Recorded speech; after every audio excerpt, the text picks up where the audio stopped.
حضرت بلال حبشی رضی اللہ تعالیٰ عنہ نا آقا کا وصال ہوا تو مدینہ پاک چھوڑ کے چلے گئے۔ جو اذان دیتے تھے اور کہتے تھے اشہد ان محمد الرسول اللہ، تو وہ جب یہ الفاظ کہتے تھے تو آقا علیہ الصلوۃ والسلام کو دیکھتے بھی تھے، ایسا مؤذن۔ تو حضور علیہ الصلوۃ والسلام کے وصال اقدس کے بعد وہ مدینہ پاک سے حضور کا فراق نہیں برداشت ہو سکا، آقا علیہ الصلوۃ والسلام کی ظاہری زیارت سے محرومی برداشت نہیں ہوئی تو ملک شام چلے گئے۔ ایک دن آقا علیہ الصلوۃ والسلام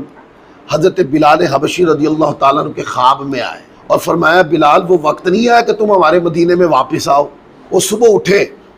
تو انہوں نے اس خواب کا یہی مطلب نکالا کہ شاید میرا بلاوا ہے مدینہ پاک میں۔ صبح اٹھے، تیار ہوئے اور مدینہ پاک کی طرف چل دی۔ سفر کرتے آئے، مدینہ پاک پہنچ گئے اور مدینہ پاک پہنچ کر نا آقا علیہ الصلوۃ والسلام کی قبر انور کے اوپر بیٹھ کر حضرت بلال حبشی رضی اللہ تعالیٰ عنہ رو رہے ہیں، زارو قطار رو رہے ہیں۔ اب جیسے جیسے مدینہ پاک کے لوگوں کو اس بات کا پتہ چلتا گیا کہ مؤذن رسول حضرت بلال حبشی آ گئے ہیں، مؤذن رسول حضرت بلال حبشی آ گئے ہیں، لوگوں کی طبیعتیں، لوگ جوگ در جوگ مسجد نبوی میں اکٹھے ہونے لگے، حتیٰ کہ مسجد نبوی بھر گئی، لوگ اپنے گھروں سے باہر نکل آئے، اعلان ہو گیا کہ مؤذن رسول حضرت بلال حبشی آ گئے ہیں۔ اور صاحبزادے حضرت امام حسن مجتبیٰ اور حضرت امام حسین مرتضیٰ رضی اللہ تعالیٰ عنہما وہ بھی آ گئے، اور بلال حبشی رضی اللہ تعالیٰ عنہ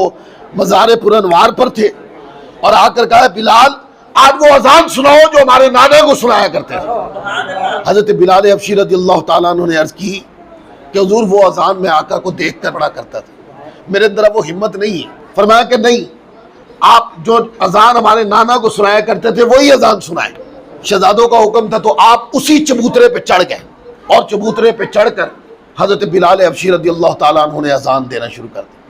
آواز آئی اللہ اکبر اللہ اکبر، اور جب اذان دیتے دیتے یہاں پہنچے نا اشہد ان محمد الرسول اللہ، جب یہ کہا تو دائیں بائیں دیکھا اور ڈھونڈا وہ چہرہ اقدس کو جس کا حسن بے مثال تھا، جس کی ذات لاجواب تھی، جو اپنی ذات میں اپنی تمثیل نہیں رکھتے تھے، جو اپنی شان میں اپنا ثانی نہیں رکھتے تھے، جو اپنی مسکراہٹ کے اندر اپنا ثانی نہیں رکھتے تھے، جن کی عظمت و شان کو کسی پیمانے میں تولا نہیں جا سکتا، جن کی عظمت کو کما حقہ بیان نہیں کیا جا سکتا، جن کی ذات اقدس میں اتنے محاسن ہیں کہ ان کے حسن کا اندازہ نہیں کیا جا سکتا۔ کہتے ہیں جب کہا محمد رسول اللہ یا محمد رسول اللہ اذان کہی تو آقا علیہ الصلوۃ والسلام کے چہرے اقدس کو ڈھونڈا، کبھی دائیں دیکھتے ہیں کبھی بائیں دیکھتے ہیں اور مصلی کے اوپر دیکھتے ہیں تو وہ چہرہ اقدس یعنی آقا علیہ الصلوۃ والسلام کی زیارت نہیں ہوتی۔ کہتے ہیں غش کھا کر چبوترے سے نیچے گر پڑتے تو بے ہوش ہو جاتے ہیں، ہوش آتی ہے تو اپنا رخت سفر اٹھاتے ہیں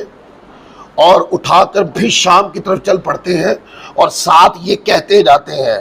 کہ حضور کے بغیر مدینہ میں رہنا ممکن نہیں، آقا کے بغیر مدینہ میں رہنا ممکن نہیں،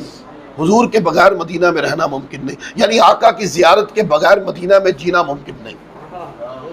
کہتے ہیں آقا علیہ الصلوۃ والسلام کے وصال کے بعد مدینہ پاک کے اندر کبھی بھی اتنے لوگ اکٹھے نہیں ہوئے تھے۔ جس دن بلال حبشی مدینہ پاک میں آئے اور حضور کی اذان کہی، سارے لوگ جیسے ہی آواز بلند ہوئی اللہ اکبر اللہ، لوگ اپنے گھروں سے باہر نکل آئے۔ یہ تو وہی اذان ہے جو آقا علیہ الصلوۃ والسلام کی موجودگی میں ہوا کرتی تھی۔ تو کہتے ہیں کہ بلال حبشی اپنی اذان پوری نہ کر سکے اور حضور علیہ الصلوۃ والسلام کے مزار پہ حاضری دے کر واپس شام چلے۔